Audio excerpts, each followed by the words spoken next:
Ce n'est pas le hasard d'un concours qui a déterminé sa vie, puisqu'il les a tous réussis. Alors, qu'est-ce qui a fait de notre invité un grand serviteur du cinéma? À vous de le découvrir. C'est par ici que ça se passe, Olivier. Bienvenue dans votre vie. Ou plutôt la vie de ceux qui étaient avant vous, quand même. Hein, on est où, là?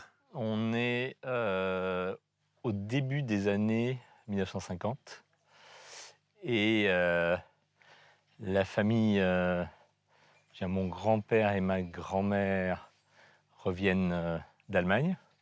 Donc il revient avec tous ses enfants, ma mère, ses frères et sœurs, et on baptise tout le monde en même temps au village, Un ocario. à Nocario. Hein, Tout à fait. exactement. Votre grand-père, il est où, là, d'ailleurs, sur la photo? Alors là, le grand-père, il n'est pas sur la photo. Eh ouais, hein, il est là-bas? Il n'est pas sur la photo, il est là-bas sur le perron Ouais. de la maison du village, puisque donc après le baptême, on s'est rapatrié à la maison. Et donc il est un petit peu à l'arrière-plan, à côté de mon arrière-grand-père, donc son beau-père. Et au premier plan, c'est la plus jeune génération, et puis les enfants qui ont été baptisés, donc ma mère, ses frères et sœurs. Grand-père, c'est Charles. Hein, Charles Angeli. Hein. Alors ça, c'est mon C'est arrière-grand-père. l'arrière-grand-père. C'est mon Charles arrière-grand-père. Angeli, effectivement. Charles-Joseph Angeli. Voilà, donc instituteur, directeur d'école. Les Et enfants. donc, ils ont fait un voyage pour l'occasion, donc pour revenir d'Allemagne, puisque juste après la Deuxième Guerre mondiale, dans la zone d'occupation française en Allemagne, à Coblence, il était professeur, et évidemment, il avait amené toute sa famille. Donc, la grande sœur de ma mère et ma mère qui étaient déjà nées. On la retrouve là, votre maman. Ici, là. Ici. Antoinette. Voilà, tout à fait. En Corse. En Corse, on doit être à... Alors, je ne voudrais pas dire de bêtises, mais on doit être à Miomo. Oui, c'est ça. Absolument. Antoinette qui va être... Alors, figurez-vous qu'elle est institutrice. Voilà. L'enseignement, l'éducation nationale, la transmission, c'était l'univers dans lequel on évoluait, parce que c'était cette tradition de famille. Puis ça allait loin, parce qu'elle a même donné cours à des élèves dans un wagon désaffecté à Bastia. Mais absolument. C'était pas des conditions idylliques. Oui. Mais je me souviens effectivement quand on était... avant qu'elle ne prenne le poste à Montésor, qu'elle a occupé pendant l'essentiel de sa carrière. Donc, quand elle était toute jeune institutrice débutante, elle faisait cours sur des wagons de chemin de fer posés sur des traverses, des wagons de chemin de fer désaffectés, dans lesquels on faisait cours aux petits gitans sédentarisés.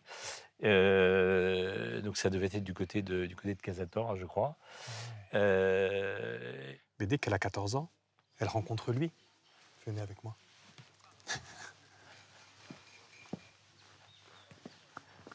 Raymond. Alors, effectivement, Hein? voilà. Donc, ça, c'est une photo. Donc, moi, c'est à gauche, mon frère à droite, et mon père, Raymond. En rare. Rare. Lui, il a des origines corses aussi. Hein. Il est né à Avignon, bien sûr. Il est né à Avignon pendant la guerre. Ouais. Pendant la guerre. Mais donc, du côté de sa mère, il est du Cap, de Cagnano. Ouais. Et donc son père rencontre sa mère en région parisienne un petit peu après la guerre de 14. Et puis après, la famille va venir effectivement en Corse, puisque Voilà. c'est à Bastia. Hein. C'est dans quelle école qu'il rencontre votre maman, votre papa? Alors, au collège de Bastia. Collège de Bastia. Au collège de Bastia. Ils ont Donc, 14 ans. Ils ont 14 ans. 14-15 ans. Incroyable. Donc, on doit être en 1956-57. L'éducation par le sport. Son Voilà, credo. l'éducation par le sport. Voilà. Donc, vous avez compris que c'est une famille qui s'occupe beaucoup d'éducation, qui est beaucoup tournée vers la transmission et vers la collectivité. Voilà. Avant de passer à vous, enfant, là, effectivement, vous allez être à Bastia à vous, hein, clinique Mémard, effectivement. Mais au-dessus de vous, il y a vos parents, bien sûr, mais il y a ces deux personnes-là. Et c'est intéressant de voir qu'il y a quand même des figures tutélaires dans la famille. Hein. Alors, il y en a un par famille. Hein. On va commencer avec la famille en rare. Paris vu du ciel. Ça, c'est quelque chose de méconnu, pour le coup, et qui est impressionnant. Voilà, mon grand-père paternel donc avait un cousin germain que j'ai connu, que j'ai rencontré, donc il s'appelait Roger Henrard, et qui a inventé la photographie aérienne, on va dire patrimoniale. Hein, donc c'est un genre qui a été, on va dire, renouvelé par Yann Erastus Bertrand il y a une trentaine d'années. Qui lui a rendu hommage, d'ailleurs. Voilà, tout à fait, qui lui a rendu hommage dans son propre livre Paris vue du ciel. Parce que Roger Henrard, c'était un as de l'aviation. Et pendant la guerre de 14, hein, et grâce au contact qu'il avait dans l'armée, il a pu obtenir l'autorisation de survoler Paris avec son avion, ce qui n'était en principe accordé qu'à des militaires. Et il a combiné cette passion de l'aviation avec son autre passion, qui était la photographie, puisque son père était le directeur d'une entreprise de fabrication de plaques photographiques en verre. Et donc, il a combiné la photographie et l'aviation, et il a photographié Paris vue du ciel. Et donc, aujourd'hui, par exemple, au musée de l'histoire de Paris, il y a un grand fonds Roger Henrard. C'est votre grand-oncle, donc effectivement, famille Henrard, et famille Angeli à lui aussi, hein, qui était très présent dans la mémoire, je crois savoir, dans la famille, non? Oui, alors ça, c'est une forte personnalité. Donc, c'est un des frères de ma grand-mère. Jean-Baptiste Angeli, alors c'est quelqu'un qui était très engagé politiquement au parti communiste. Et donc, ce qui devait arriver est arrivé, c'est qu'il a été déporté à Dachau, en Allemagne. Il est revenu vivant. Et à partir de là, il est parti en Côte d'Ivoire. Et il est devenu juge de paix en Côte d'Ivoire. Jusqu'à le Corse qui va devenir juge de paix en Côte d'Ivoire. Voilà, jusqu'à l'indépendance en 1960. Mais ce qui est intéressant, c'est que là-bas, donc on est au milieu des années, fin des années 40, il fait la connaissance d'un jeune médecin et politique local prometteur qui s'appelle Félix Houphouët-Boigny, qui est appelé à un grand destin, puisqu'il va devenir ministre et puis ministre d'État sous la 4ème République, et le président de la Côte d'Ivoire de 1960 à 1993. Et Jean-Baptiste Angeli va être un collaborateur de premier rang de Félix Houphouët-Boigny, d'abord parce qu'il avait une belle plume. Il était poète. Il va écrire ses discours un peu. Il était sa plume, donc il va lui écrire ses discours. Et puis, il va occuper des responsabilités importantes, puisqu'il sera le secrétaire général de la capitale d'Abidjan. Il sera secrétaire général de la ville d'Abidjan jusqu'à sa mort en 1980. Il est enterré où, lui, Jean-Baptiste Angeli? Il est enterré à Nocario, comme tout le monde. Alors, allez, direction Nocario, justement, tenez, on va y aller ensemble. Alors, effectivement, hein, vous êtes né Clinique Mémard à Bastia. Voilà. Vous allez grandir à Bastia. On verra un petit peu comment vous allez grandir. Mais vous remontez souvent à Nocario. C'est les racines. Hein. Voilà. Vous sonnez les cloches. C'est vous qui étiez chargé de ça dans le village. Voilà. Alors, ça, c'est une chapelle qui... Alors, je vais dire quelque chose de terrible, mais c'est pas exactement un Nocario. C'est une chapelle, la chapelle Saint-Christophe, qui surplombe Nocario. Mais elle avait cet immense intérêt, la chapelle Saint-Christophe, d'avoir une cloche accessible par les enfants petits, hein, de... je sais pas quel âge je peux avoir là. On va avoir 2-3 ans, là. 2-3 ans. Voilà. 2-3 ans, là. Et donc voilà, c'était un de mes grands plaisirs de monter à Saint-Christophe pour aller sonner les cloches. Voilà, et que comme la chapelle domine toute la vallée, quand on sonne les cloches à Saint-Christophe, on vous entend très loin. Voilà, on vous entend jusqu'à Pied-Grotte. Eh bien, votre histoire commence. On voit qu'il y a des figures tutélaires. Quel va être votre destin? On ne le sait pas encore. Ça va se décider là-bas. Venez avec moi. Je compte sur vous pour m'en apprendre beaucoup.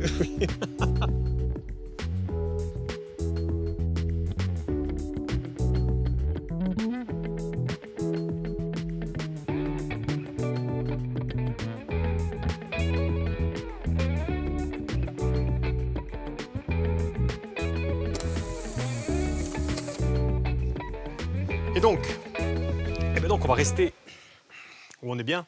On est parfait. Hein, c'est ici. Oui. Alors, avec une pléthore de cousins, vous avez beaucoup de cousins au village? On de a copains. Beaucoup de cousins et puis beaucoup d'enfants du village. Ouais. Donc effectivement, j'ai ce privilège, alors c'est la photo de droite, d'être l'aîné des cousins. Voilà. Donc, le chef, celui qu'on suit. Oui, celui qu'on suit, mais justement, ça vous aide pas pour avoir des conseils, parce que petit, vous voulez être archéologue, je crois, à cet âge-là. Hein. Oui, c'est ça. Alors, je dois dire que en matière de choix professionnels. Vous avez compris que dans ma famille, c'était des enseignants ou des enseignants, et éventuellement des enseignants. Donc, soit c'était ça, soit c'était l'inconnu, le plus complet. Et effectivement, à cette époque-là, c'était l'archéologie. Sauf qu'il n'y a Voilà. personne qui vous dit, pour être archéologue, il faut faire ça, il faut faire ça. Donc, Voilà. vous êtes un petit peu dans l'inconnu, là, justement. Voilà, c'est Ouais. c'est le système d'orientation de l'éducation nationale. Qui marchait très bien. Voilà, qui marchait Donc, du coup, déjà vous- très bien. Vous faites comme vos amis, en fait, hein, quand arrive une fois le bac en poche. Voilà, c'est-à-dire que en réalité, on se laisse un peu guider par, au hasard des conversations et puis au hasard des choix des amis, qui eux n'ont peut-être pas les idées plus claires que vous, mais en tout cas qui ont pris leurs décisions avant vous. Voilà, et donc je me retrouve à Aix-en-Provence pour faire En droit. des études de droit. En droit, vous avancez dans le droit, hein, bien sûr. Voilà. Hein. Mais sauf que Voilà. justement, le droit, vous avancez, vous pensez même faire une thèse pour être Voilà. professeur d'université. Absolument. Et puis, il y a quelque chose, il y a le principe de réalité qui vous heurte. Voilà, Vous parce l'avez que dit, hein. finalement, je veux pas faire de thèse en droit. Ouais. C'est trop loin, c'est Ouais. trop long. Donc, je vais plutôt faire des Sciences Po, mais toujours avec l'idée D'être prof, toujours d'être prof de d'être fac, là. Hein. d'être professeur de Sciences Po plutôt que d'être professeur de droit. Et puis à la fin de Sciences Po, je me dis que décidément, en fait, l'enseignement, moi, ça sera pas ma vocation, parce que peut-être trop d'exigences qui pesaient sur mes épaules. Ah oui. Voilà. Et Donc, comme c'est trop exigeant pour vous, vous décidez de passer des concours. Et quel concours vous décidez de passer?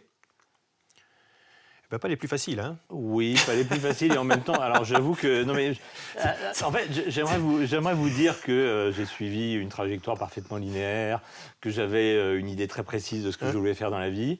La réalité, c'est que pas du tout. Donc, les concours, je les passe, franchement, je passe tout ce qui vient. Voilà, Ouais, enfin, à la fin de Sciences Po. Attaché territorial, Oui, le concours de oui, les directeur d'hôpital. directeur d'hôpital. Et vous les réussissez tous, surtout, Olivier. Oui. Voilà, Ouais. voilà. Sauf l'ENA. Hein, l'ENA, vous vous dites, l'ENA, c'est peut-être un petit peu trop fort. L'ENA, Ouais, j'ose pas. Ouais, parce que, alors pour tout dire, il y a quelque chose que j'avais compris au sujet de l'ENA, que j'avais compris tout de suite, c'est que c'est aussi important de sortir bien classé que d'y rentrer. Donc là, c'était peut-être trop tôt. Hein, voilà, c'est la sortie. Donc cela, vous les réussissez. Et encore une fois, je le répète, vous les réussissez tous. Oui, je Olivier, crois. tous, si je me souviens bien. dont directeur d'hôpital. Oui, tout à Et fait. directeur d'hôpital, c'est le plus prestigieux de tout ce qu'il y a. Hein. Vous n'y allez pas, pourquoi? Je n'y vais pas parce que je réussis au même moment un concours d'attaché de la ville de Paris. Ouais. Et qu'avant d'aller prendre mon poste de directeur d'hôpital, enfin plutôt avant d'aller intégrer l'école de Rennes qui forme les directeurs d'hôpitaux, je fais un petit tour à la ville de Paris pour voir quels postes d'attaché me sont offerts. Et à la ville de Paris, c'était la dernière année de Jacques Chirac, maire de Paris, donc c'était il y a 30 ans. 93. Voilà, ils savent vendre leur boutique, et on me présente des perspectives plus passionnantes les unes que les autres.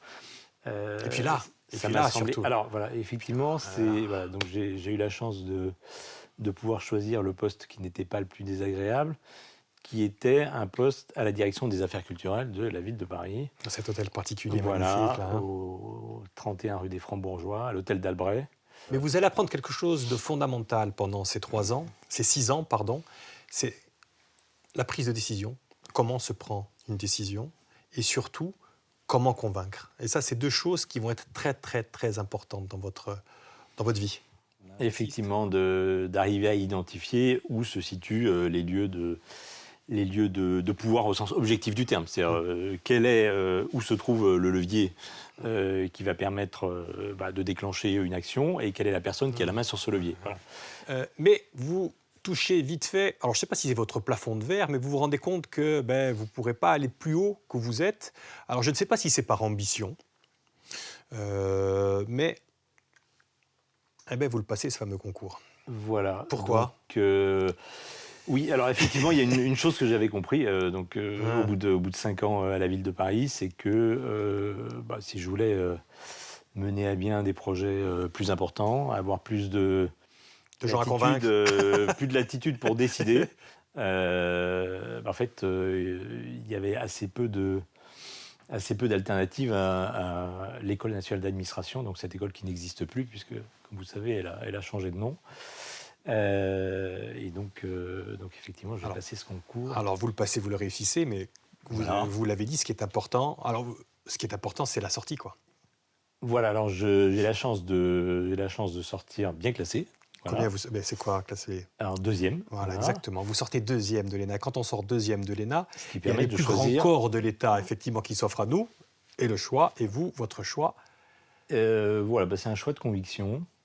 Conseil d'État. Donc, je suis quand même juriste. Enfin, quand même. Je suis juriste. Et conviction. Voilà. Conseil d'État. Le Conseil d'État, c'est-à-dire la Cour suprême pour le droit public en France. 4 ans, Conseil d'État. Alors, 4 ans comme rapporteur. Et puis, effectivement, on vous retrouve là.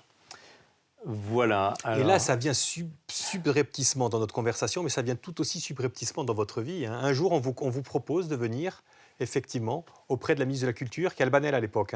Voilà, Christine Albanel. Donc, ce monde politique, je ne sais pas si vous le fuyiez, ou ça vous intéresse, que ce n'était pas votre monde, quoi.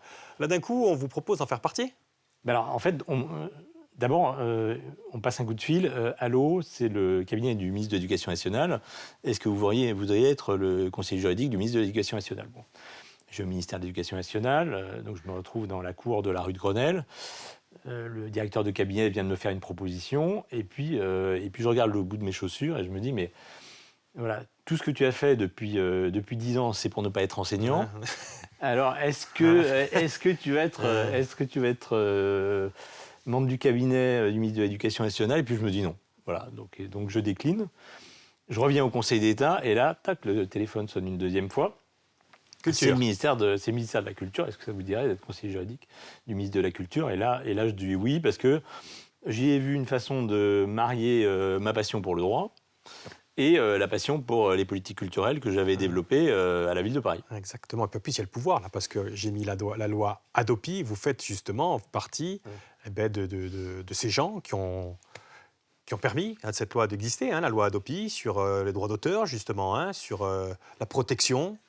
Voilà, la protection de quelque chose qui me semblait assez fondamental, c'est les conditions d'existence des artistes. Et en réalité, le piratage de ces œuvres sur Internet, c'est-à-dire la diffusion de ces œuvres à l'infini, sans que l'artiste, sans que l'auteur puisse contrôler cette diffusion et sans qu'il soit rémunéré à chacune des diffusions, en réalité, c'était la mort de la création, puisque au bout d'un moment, quand les artistes n'ont plus à manger, ils finissent par mourir.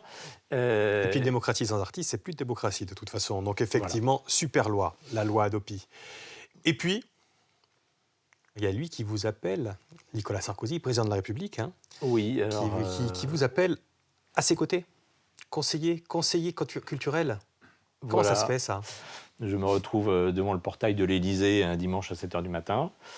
Et donc là, je monte voir le secrétaire général. Et on me dit, est-ce que vous voulez être conseiller culture du président de la République? Allons bon. On dit oui, vous avez, on m'a dit que vous étiez quelqu'un de sérieux, etc. Donc voilà, ça s'est passé de façon aussi simple que ça. Voilà, Et est-ce que ça s'est passé de façon simple à côté de Nicolas Sarkozy? Eh bien, en fait, avec Nicolas Sarkozy, ça s'est passé de façon extrêmement simple. Alors écoutez, moi, je ne vais vous dire que du bien de Nicolas Sarkozy.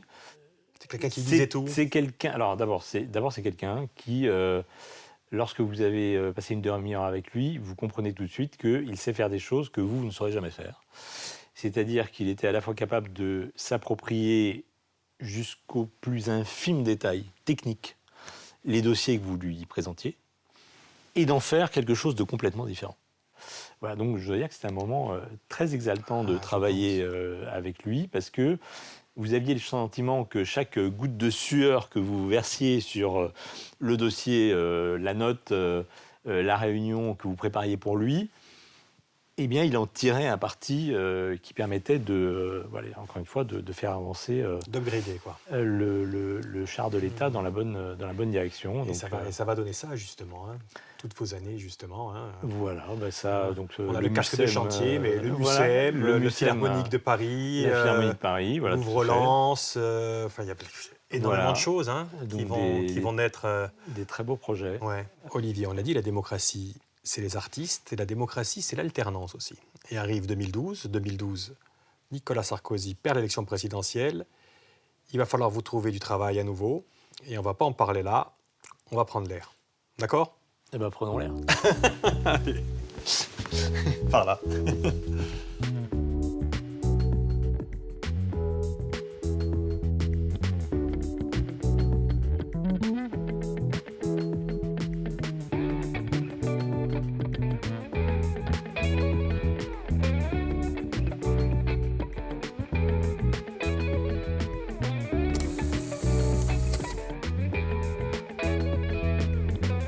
Olivier, allez-y.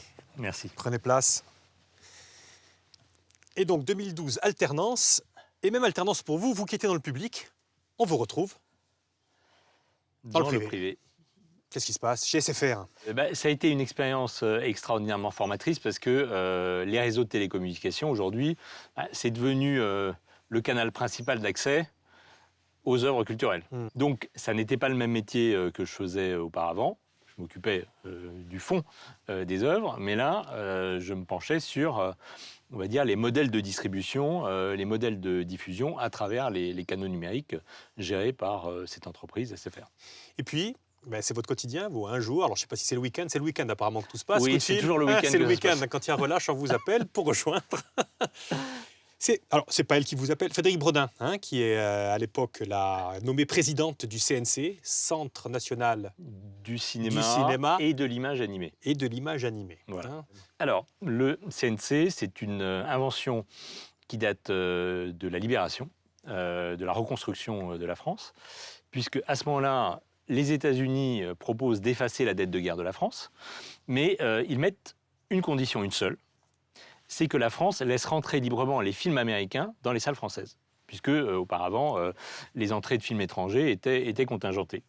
Alors, évidemment, la France accepte, elle n'a pas vraiment le choix, mais elle imagine un antidote, le CNC, c'est-à-dire un organisme public, indépendant de l'État, mais qui va prélever sur le prix de chaque billet de cinéma, et donc y compris de chaque film américain que vont voir les spectateurs, une petite taxe de 10%, qui, elle, va être réinvestie exclusivement dans la reconstruction de la filière française. La modernisation des salles de cinéma, la production des films, la formation des talents, etc. etc. C'est une super intuition, ça. Et effectivement, vous, quand vous arrivez, on est en 2000, là, on est en 2015. On est en 2019. 2019, il y a une mission. Et cette mission, pardon, je l'ai matérialisée de cette façon, justement. Là, alors j'ai l'art du deal, l'art du deal à la Trump. Elle a besoin de quelqu'un comme vous pour négocier face à eux, face aux majors, en fait, face à Disney, Prime Video, Amazon, YouTube, etc. C'est quoi cette mission?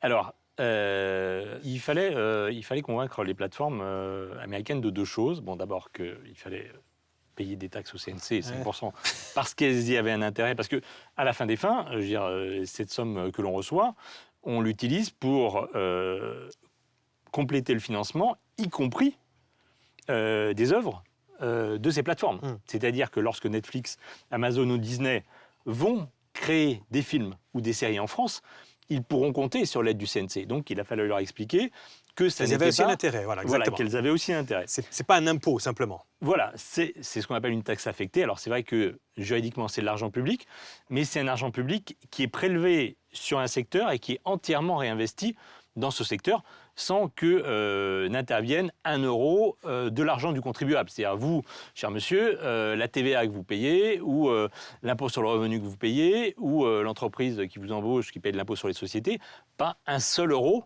ne sert à financer le cinéma français. Le cinéma français, il est exclusivement financé par ces taxes qui sont prélevées sur les entreprises de la filière et qui retournent à la filière. Donc il fallait leur expliquer tout ça. Ouais. Sachant que ce sont des entreprises américaines donc qui ont une certaine allergie à la réglementation, voire à la fiscalité. Mais une fois que le cadre est en place, elles l'appliquent de façon loyale et de façon très constructive. Et il fallait leur expliquer une deuxième chose.